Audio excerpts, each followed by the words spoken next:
Well, Coach, thanks for joining us again here today. Has the enjoyment of that first win in your first game wore off after a week, as both you and primetime Deion Sanders this spring have won your opening games coaching? Well, I'll say just like primetime, his is worn off. That's for doggone sure. After taking a couple L's, but ours is worn off. We have a 24-hour rule. We're going to celebrate that win, and then we're going to get back to the business at hand. So we've definitely turned the page from the shorter win to our preparation for Erskine. Well, you had a week since the shorter game now. How has practice been different last week after having faced a true opponent for this team for the first time? It's been great. What we like to focus on having a bye week is our corrections, and what corrections for us means is getting back to the fundamentals. So we've had a good week of practice and just really going back to square one of every position, working on our fundamentals and working on our base scheme offensively, defensively. Hadn't been anything about our opponent. It's been more about Fort Valley State University football. What we believe in first in every instance is our fundamentals. So it's been a great fundamental building time. Well, talking about that, did the shorter game give you a good measuring stick, so to speak, of the team in a different way than what you had before? Yes, sir, it did. It gave us a different measuring stick, and to the point, Chris, is that one thing that we knew we had was talent. We knew we had talent here on both sides of the ball and special teams. So it was good to see that talent in play. But the thing that we know comes with a lot of first games is you have penalties. You'll have some things where you just know that you can't simulate in practice. And we dealt with those things. I mean, we had so much adversity during the ball game, so we really got a chance to see the character, not just our individual players, but the character of our team on offense, defense, and special teams. And as a coaching staff, we were very pleased with what we saw. You have to go back to 2019 since you saw this team last play. And when this team last played in 2019, it was the Fountain City Classic against a rival. And the special teams did not have a good day. The long snapping was bad, had several punts blocked, and special teams didn't have a good day. And that was a big focus for us. We believe in all three phases of the game, offense, defense, and special teams. And as you could see, it was the same long snapper that snapped against Albany State in 19, Chris Daniels, outstanding job. Punter did a great job, and our special teams coverage did an outstanding job. So that's where I'll start, is special teams. And it was just great to see those guys, the character of those young men, just really on display. Well, turning to your second spring game this Saturday at Erskine College, and I think it's at Greenwood High School there, right outside of Due West, South Carolina. How important is having a second game to wrap up the abbreviated games for not only for the spring, but for the whole academic year? Yes, sir. It's really, as a coaching staff, we said a perfect spring for us would be 2 games with a bye week in between. And when we started our spring, we had 1 game that's shorter, but hey, Erskine called and asked if we want to take the place of an opponent that canceled their season, and it was perfect for us. We get a chance to really get a gauge of our young men, how we are after a ball game together. Because again, we are a new staff, we are a new program, so to speak, getting back on track and getting ready for SIAC competition. So that's going to happen in the fall. So it's good to see how we are physically, because again, COVID has caused such a big layoff, and that one of the drawbacks of COVID throughout the country has been, how are the young men's body going to react after being off for over a year. And so we give our guys a chance to see their bodies react after a ball game. How hurt are they? How sore are they? And those types of things. And we also get a gauge on them mentally. How do they act mentally after a win? Can they get brought back to reality to know that there's still a lot of work to be done to be that team that can compete for a SIAC championship in fall 21. So we saw that as perfect, and then the game came along, and now we can turn our attention to Erskine, which we will do, and we're looking to go out and finish the spring 2-0 and have a lot of momentum going into fall, and as we end up this spring semester. Now, Erskine is a first-year program, but has played 5 games already this spring. Do you see this as a challenge going against a team with 4 more games played than we have had, or will it be better for us to have more film on them than they do us? Well, we don't have any film on them.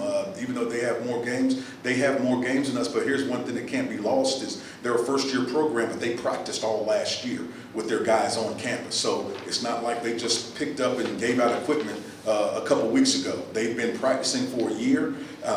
Now they get a chance that they're playing a 7-game schedule in the spring, and it'll be their 5th or 6th game with us because they had a scrimmage that's not counted as a game, but they went against North Greenville, I believe. So this team is coming in with a lot of experience, much like Shorter did. There's no substitute for game experience, regardless of your talent level or whatever. There's another reason I was so proud of our coaching staff and our team when we played against Shorter. You're playing against a team that had weeks of practice, and Shorter was also a team that practiced the entire fall semester and had several games under their belt, and we weathered that storm, and we're getting ready to play a team in Erskine that has played a strong schedule. They just got done with Tusculum. They played Newberry. They played a tough schedule, and we're looking for this to be a great measuring stick for us. They're going to be a team that's playing at home. They've had a game. They're just coming off the road where they're at Newberry, and they're going to. I'm not sure what game this is, but they've got it one of their big games. It's not homecoming, but it's a big game that'll be at Greenwood Stadium. So we're looking forward to meeting the challenge and looking forward to finishing the spring off the right way, and that's with the win. Well, offensively, we were able to get off to a fast start with the touchdown right away with Shorter, but even though we didn't punch in again in the first quarter, we were able to have some good success. What will the focus be on this week to have a better overall full game performance for our offense? Well, you just said it, Chris. It's about finishing. It's some of those things you can't, one of our mottos is we don't make excuses. And there's no excuse for us to have several empty red zone drives. You look at it the way we looked at it, we should have had 4 touchdowns in the first half. And really in the first quarter, we had 2 empty drives, one that was turned over on downs, and then another one we just started going backwards. We had too many penalties on the offensive side of the ball, and just we have to be more consistent, and we have to finish drives. That's going to be our mantra this entire week is finish, finish, finish, and we want to play 4 quarters of what we say fast and physical football, and that's our goal. Well, turning on to our defensive side of the ball, the unit stiffened and had a fairly successful first outing. What can Wildcats fans expect from the unit in Game 2? Wildcat fan can expect some improvement on the defensive side also.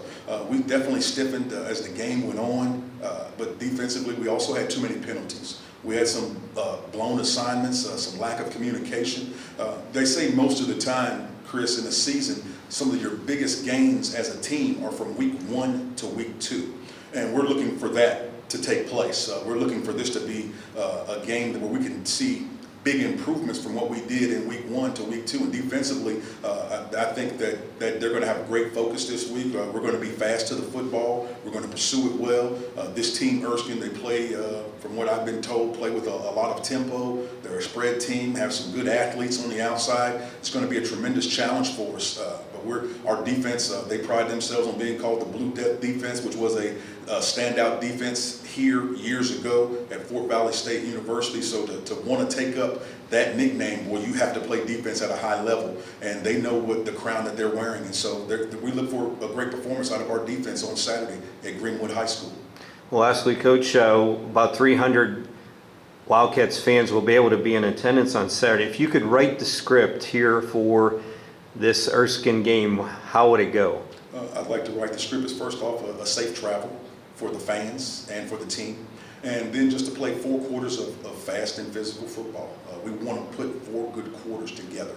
We're not going to worry about the win, but we just feel that if the Wildcats do what they're capable of doing on offense, defense, and special teams, the win will take care of itself. But we know we're going to play a team with a lot of momentum that's playing at home, a team that really feels that, they picked us for a reason. Most of the time when you go out and you look for a game, you don't go look for somebody that you think is going to beat you. They sought the Wildcats out, and so we're going to welcome that challenge, and we're going to look forward to the Wildcats playing a near flawless ball game on Saturday. Coach, look forward to joining you again next week so we can wrap up everything about the Erskine game and kind of punctuate how the spring went for you overall with still a unique spring it has been where you don't usually play games. Yes.